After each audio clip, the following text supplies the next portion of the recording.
Oh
Merci beaucoup, mesdames, messieurs. Vous le comprenez, nous arrivons au clou de cette cérémonie. Et je vous demanderai de bien vouloir rester avec nous jusqu'à la fin, car nous vous réservons le meilleur. Je n'en dirai pas plus. Mais sachez que Son Excellence, Monsieur le Président de la République, nous fait l'honneur de rester avec nous jusqu'à la fin. Donc, suivez bien. Excellence, vous avez pu mesurer au cours de votre voyage inaugural tout l'engouement que ce BRT a suscité. Vous l'avez également remarqué dans tout ce qui a précédé. Encore une fois, c'est votre legs pour les générations futures. Pour le présent donc et pour l'histoire, Excellence, j'ai l'honneur de vous remettre la parole pour votre discours officiel d'inauguration du bus rapide Transit. Sous vos ovations, s'il vous plaît.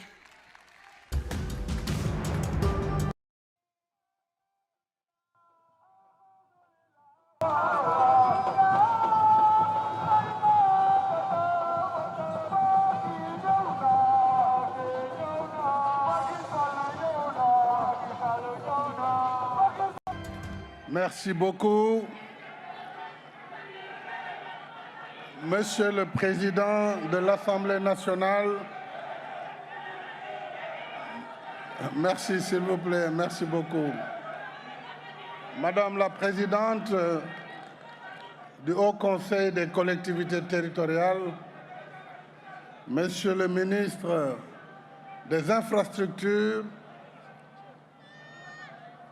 Monsieur le Vice-président de la Banque mondiale, Excellence, Monsieur l'ambassadeur de l'Union européenne au Sénégal, Monsieur Pisani, Excellences, Mesdames et Messieurs les ambassadeurs, Mesdames, Messieurs les ministres, Monsieur le gouverneur de la région de Dakar, Mesdames et Messieurs, en vos titres, grades et qualités, je voudrais, avant toute chose, remercier les populations de Dakar, voir tout au long du trajet qui m'a amené de Gadaï à la place de la Nation.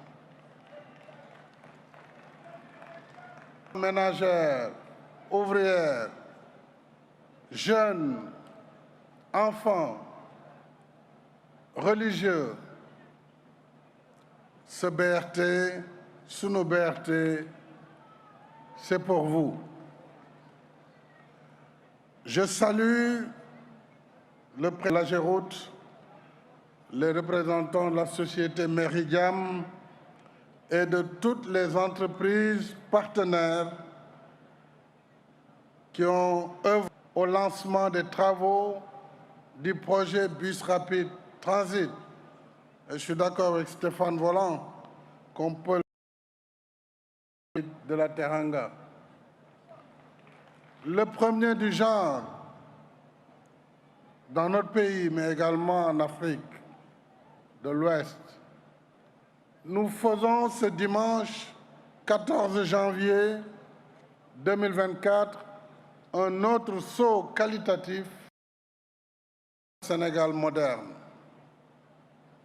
À l'image du TER, le BRT nous conforte dans qui règle les difficultés d'aujourd'hui et anticipe sur les problèmes de demain. Car gouverner, c'est prévoir. En effet, selon les dernières données démographiques, la région de Dakar compte près de 4 millions d'habitants, exactement 3 896 564, et devrait atteindre 7 millions à l'horizon 2040. La tendance actuelle se maintient. Le nombre de déplacements quotidiens qui était de 7,2 millions en 2015, 18 et actualisé en 2022, montre que nous perdons en moyenne 900 milliards de francs CFA par an à cause de la pollution automobile, de la congestion et de l'insécurité routière. Alors, plus nous attendons et plus nous perdons et plus nous dépenserons dans des solutions encore plus compliquées et plus coûteuses. C'est pourquoi j'avais l'habitude de dire que l'inaction coûte plus cher que les projets que nous sommes en train de réaliser. Voilà pourquoi nous avons réalisé coup sur coup le TER et le BRT en cohérence avec le plan Sénégal émergent, notamment dans son axe premier consacré à la transformation structurelle. Le BRT s'inscrit dans une stratégie de prise en charge globale du transport à Dakar et sa banlieue par une mobilité organisée, régulière, sécurisée et confortable. Ainsi, sur un linéaire de 18 km 300, jalonné de ses 23 stations, à travers 14 communes traversées, le BRT réduira considérablement la durée du voyage entre Guédiawaye et Dakar. Avec les embouteillages et autres désagréments, ce trajet pouvait durer plus d'1h30, voire 2 heures. Eh bien, avec le BRT, il sera désormais exactement de 45 minutes. Et le BRT pourra transporter, on le sait, 300 000 passagers par jour.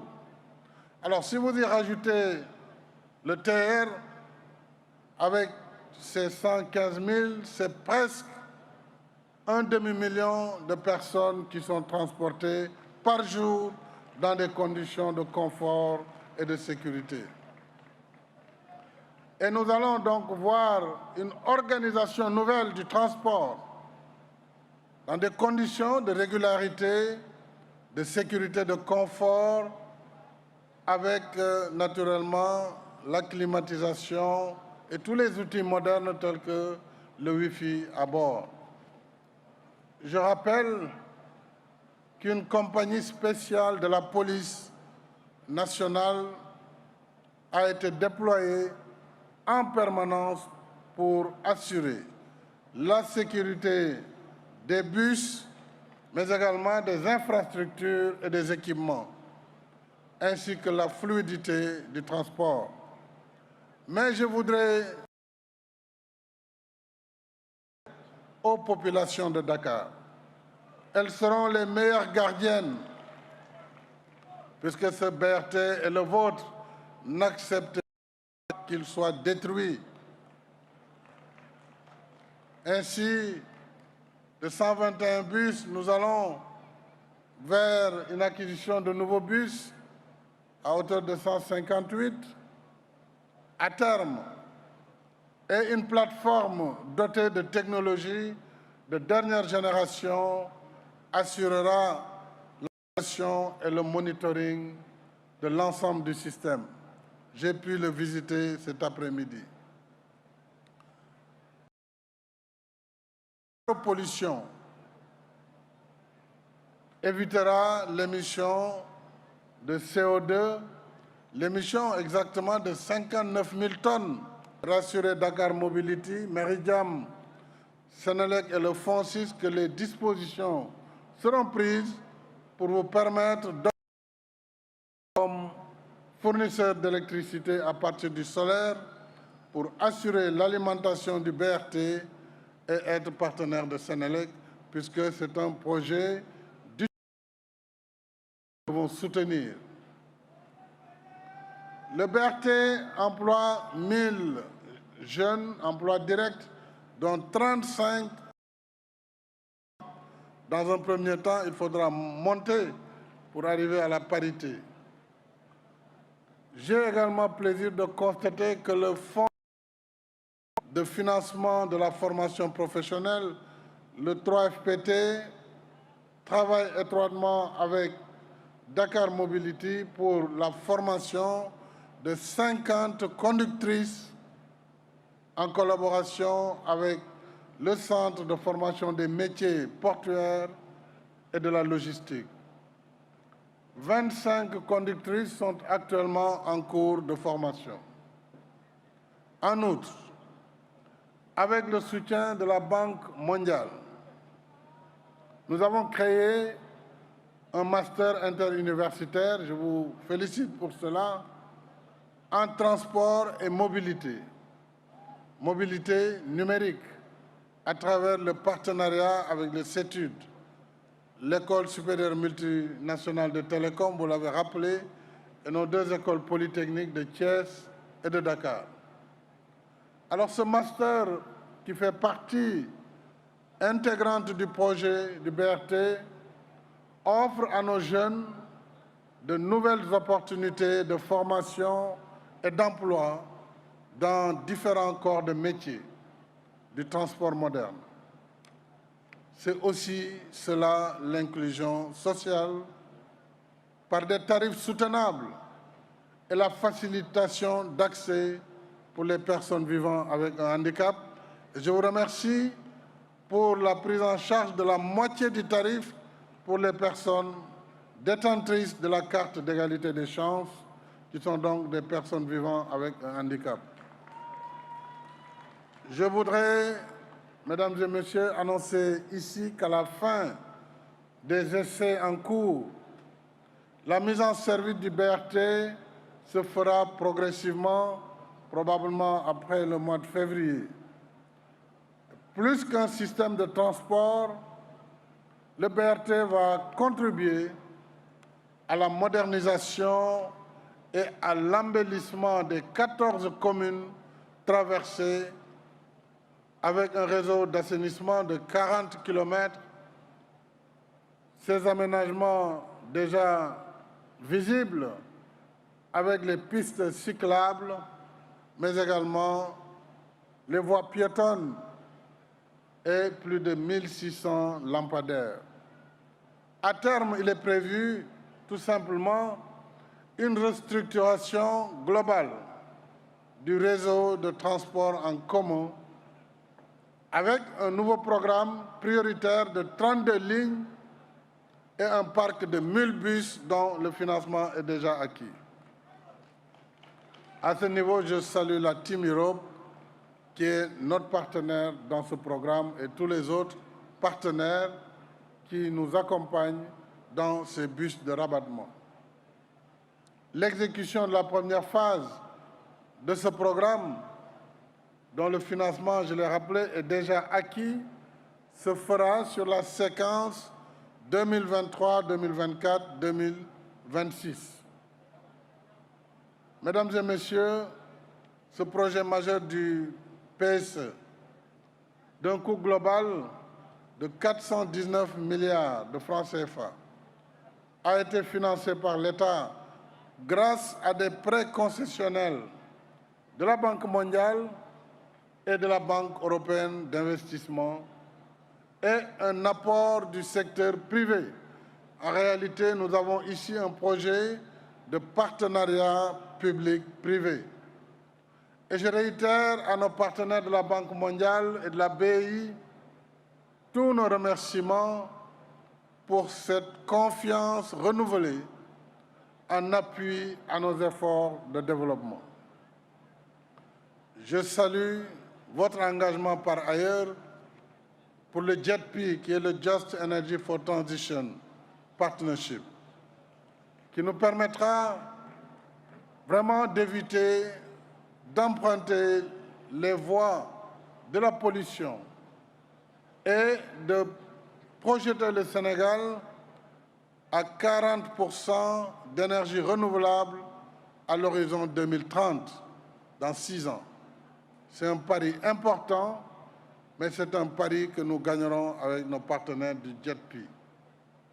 Et je félicite par ailleurs le gouvernement, le Premier ministre, le ministre en charge des infrastructures, le ministre des Finances, celui de l'Économie, également leurs collaborateurs ainsi que toutes les autorités administratives. Et je voudrais réserver une mention particulière pour le gouverneur de la région de Dakar, Alassane Sall, ainsi que l'ensemble de ses préfets et sous-préfets qui nous ont beaucoup accompagnés sur la libération des emprises et de façon générale sur la gestion de ce projet complexe. Je ne saurais oublier les directeurs généraux du CETUD et de l'AGEROUTE, M. Aou, M.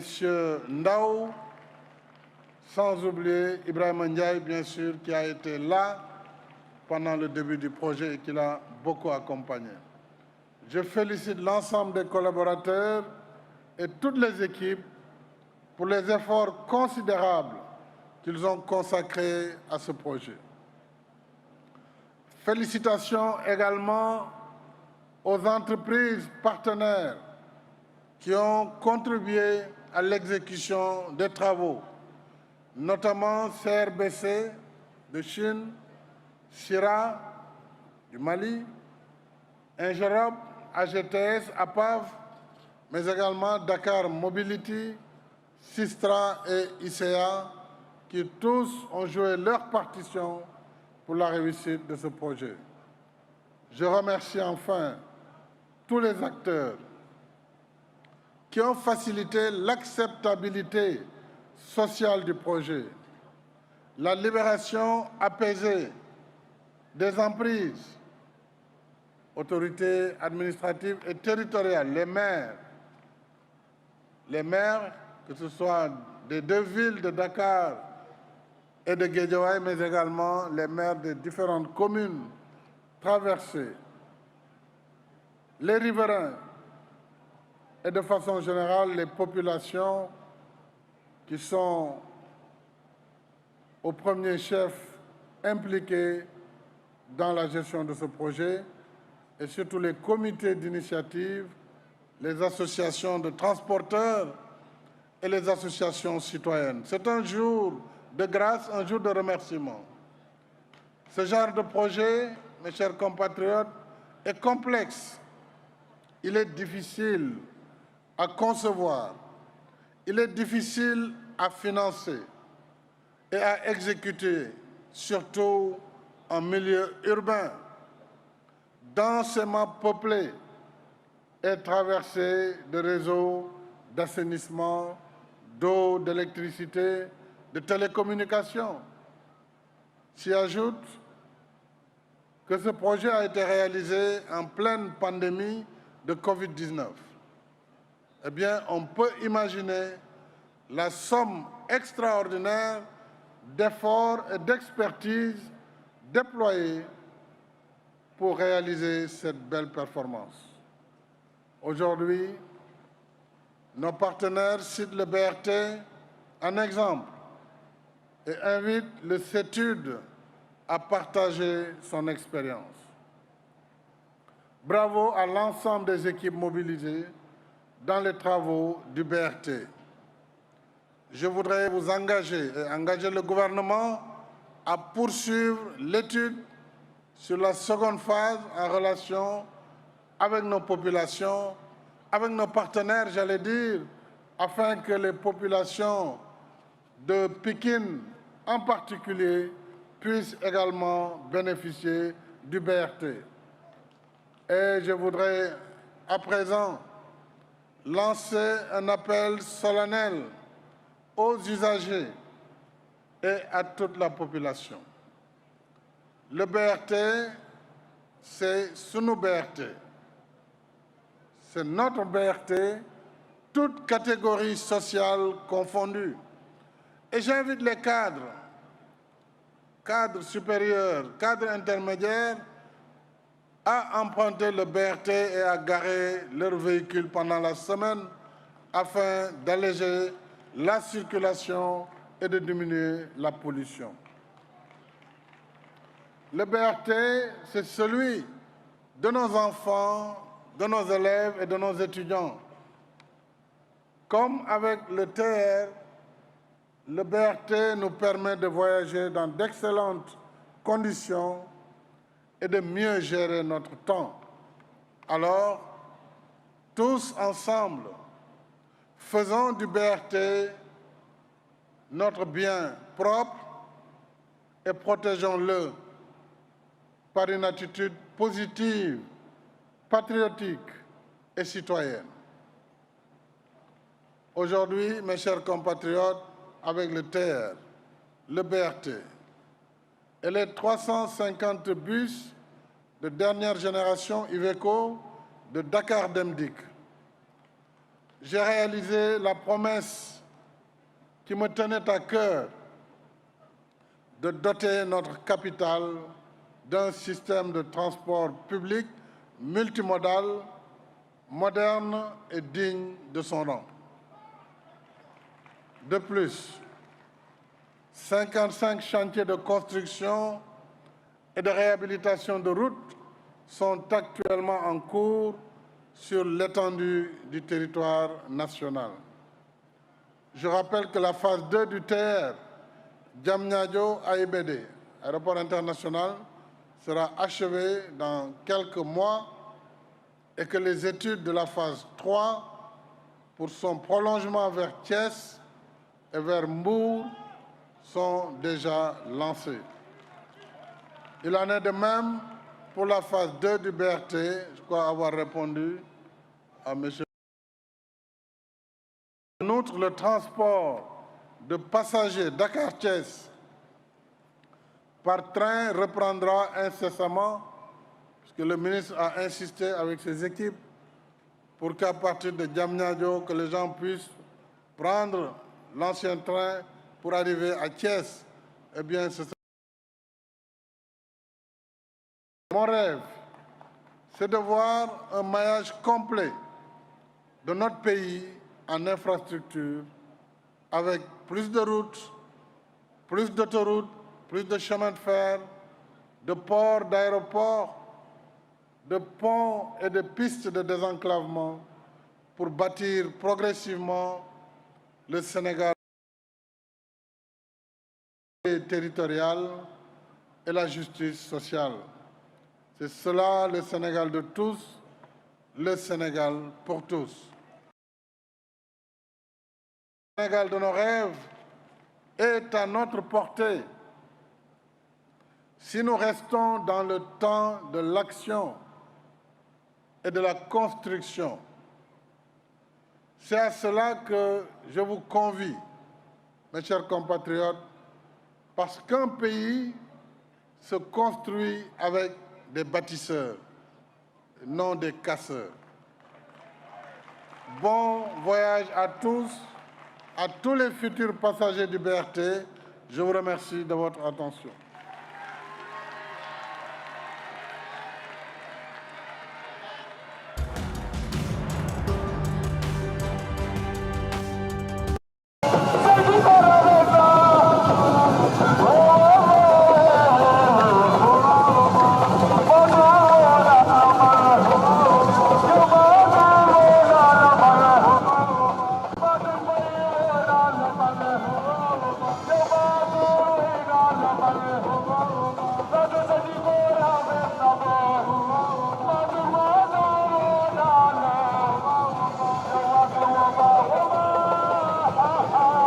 Encore une fois, de le remercier chaleureusement, mesdames, messieurs.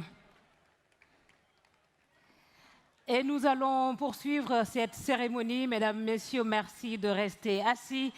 Nous allons suivre un spectacle haut en couleur, un spectacle multimédia en l'honneur de son Excellence, un spectacle qui rend hommage aux bâtisseurs que vous êtes. Je vous propose de suivre ce spectacle juste après la vidéo Best of BRT qui va suivre.